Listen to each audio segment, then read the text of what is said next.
Some real advice, don't ever waste your time chasing somebody else.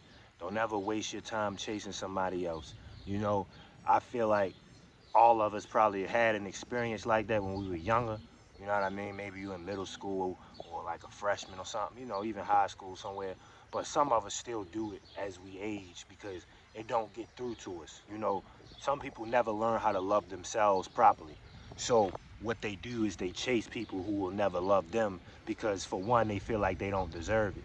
You know, and then for two, they could create a fantasy. Whereas though, oh, if I finally do get you, then I earned it because I had to go through all of this to get it. You know what I'm saying? Like, a lot of people have the belief that because this is difficult to get, then then I need to get that. I can't get something easy. And that's where you find out, that's where you meet those people who only like people who don't like them, but if somebody likes them, they don't like them. I've been like that, you know what I'm saying? I know how that feels. So, you know what I mean? But yeah, back to the topic of this video, don't chase people who do not like you, man. And that could be relationship, that could be friendship. Have some standards, have some love for yourself. A lot of that comes from your inner child. Like maybe you didn't have a father, maybe you didn't have a mother, maybe you had like parental issues, maybe they had a divorce. Something where as though you feel as though like it skewed your vision of love.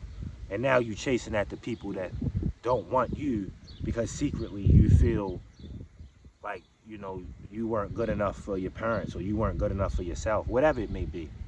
You know, it's just a light video, just in and out, keeping it short.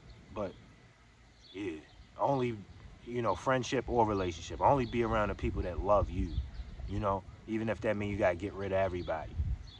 Because it's better to be alone in good company with yourself and with God than to be around a bunch of people who don't care about you at all.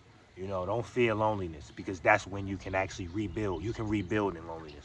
You know, you get rid of the scraps and then you start fresh. So yeah, love yourself. I love y'all. Leave a like, comment, subscribe. Music channel. If it's grass, then I'm on the look. It burn fast like this cash when I'm living good. Life is fast. I asked the bitch I stole. She even used my raps as a caption for the pic she posted. Link in bio. Check it out, man. I love y'all. And always, praise Christ.